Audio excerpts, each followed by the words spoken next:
Hey y'all, my name is Sarah Slack and I'm an occupational therapy assistant who currently practices in home health and skilled nursing facilities here in Texas. I am also a student at Texas Women's University. Go Pioneers! And I'm here to talk to you today about why you should stop at your master's versus going on to your clinical doctorate. But before I get into all that, I'd first like to give you a little bit of history about occupational therapy and our education requirements, which has kind of led to an identity crisis in OT. Nobody really knows who we are or what we do, including doctors, physical therapists, sometimes social workers, nurses. We are becoming more well known because of AOTA and advocacy within the profession, but it's still not well known. And it wasn't until 1917 that occupational therapy first became recognized as occupational therapy. So to begin with, in 1906, occupational therapy ideals were included in coursework for social workers, nurses, hospital attendants, and such. About 1916, when we were in World War I, the military decided, hey, we need somebody to help us take care of these vets, and they liked the use of handcrafts, and they wanted somebody to train invalids, their terms, not mine. And so they began what was known as Reconstruction Aid programs, which were 10 weeks long with 385 hours, and you graduated and you got a certificate. Now, in 1918, these Reconstruction Aids said, hey, we need more medical training to do what you're asking us to do. So they included some more medical training, and the courses were bumped up from 10-week courses to 12 to 16-week courses, depending on where you're at, and probably how quickly they needed you to get into the field. And it's important to note that it was all a part of the military up until 1923, when civilian courses became available. Now, civilian courses included 12 months of training, with 3 of those months being in clinical practice. So very similar to what our current setup is. You do your education and then you practice, then you graduate.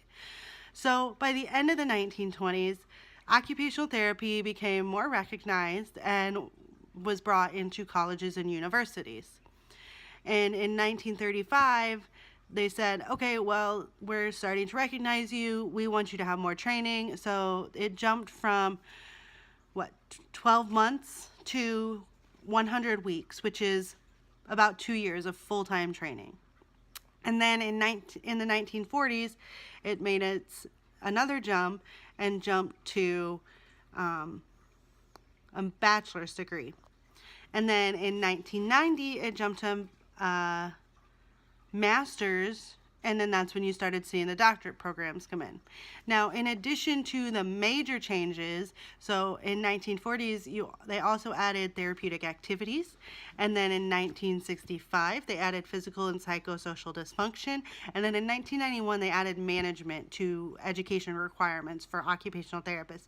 So not only is our education expanding, it is expanding in these specific ways where OTs are saying, hey, I need this training, and it's getting feedback, and AOTA working with ACOTE to make these education requirements. Now, AOTA is the American Occupational Therapy Association, and ACOTE is the Accreditation Council for Occupational Therapy Education. AOTA is a members professional membership where occupational therapists can join this membership and they can help advocate for professions. They also have access to continuing education courses and a magazine that AOTA puts out. It's a great membership. And then ACOTE, which is the Accreditation Council for Occupational Therapy Education, they are the ones that come up with the requirements for training. So they're the ones that say, you need a bachelor's, you need a master's, now you need a doctorate. So leading up to that, now it's 2027, or 2017, excuse me, and ACOTE is saying, by 2027, we want you to have your clinical doctorate to work as an occupational therapist. Now that's great and all, and there's supporters who say that these students and graduates will have better clinical experience, they'll be better versed in using evidence-based practice, they'll be able to translate research into practice, they'll be able to develop, implement, and lead health promotion services, and they'll excel as partners in interprofessional teams. Now, some of this is true. With more knowledge, yes, you are going to be able to translate research into practice because you're going to understand research better. And same with the evidence-based practice, that falls under the research requirements.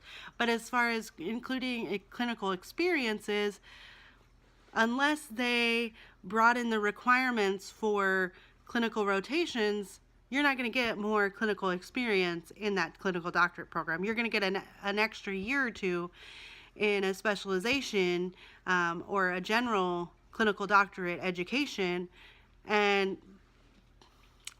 you're not going to get that extra clinical experience. Same as developing and implementing and leading health promotion services.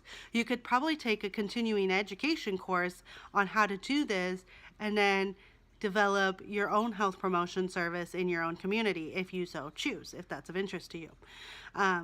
And as far as excelling as team members, unless they include courses, how to work with doctors and PTs and other healthcare workers like nurses and CNAs, I don't foresee that they're going to be any better than somebody who graduates with a master's, because that just takes clinical experience, which you only get once you graduate and you get out there and you figure out what works and what doesn't in your specific environment.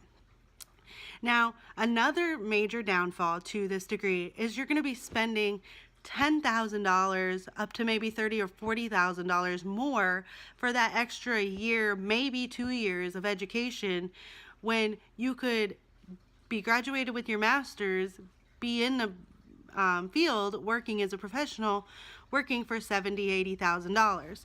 You know, also the reward once you get into the field, you're not compensated like other professions may be. According to salary.com, an occupational therapist who has a doctorate only makes $209 to $223 more than an occupational therapist who has their master's degree. So essentially, they're asking you to pay $10,000 or more for only $200 a year more in your salary. I don't think that makes sense, personally, for me. Now, while you still have a chance, I'd say go for your master's for the reasons stated above in this video. But if you are enrolling and you won't have the chance to graduate before that July 1st, 2027 deadline, I would like to propose a solution. I would like to propose that AOTA and ACO should work with online schools. The reason being, online schools reduce cost, and it's the same degree as you're getting on campus. You're also getting they can also include requirements for clinical experience and have the course requirements and curriculum be identical. It's just completed online versus in campus or in class. Now, online schools also reduce cost because you don't have the cost of commuting. There's no parking fees, there's no student activity fees, there's no room and board. So ultimately, your student loans are going to be less. You're going to still have more student loans because of the degree requirement of a clinical doctorate, because you're going for longer, so you're taking more classes, which is essentially going to cost you more money. So essentially, you're getting more education for the money that you're spending. You're still going to be spending more than somebody who gets a master's degree, but you're going to get more education for your money, and it's going to be more valuable to you. So for those who have this opportunity to make a decision, I'd say get your master's and get out and practice and get started helping people and doing what you really want to do. Thank you for watching this video. I hope y'all have a wonderful day. Bye-bye.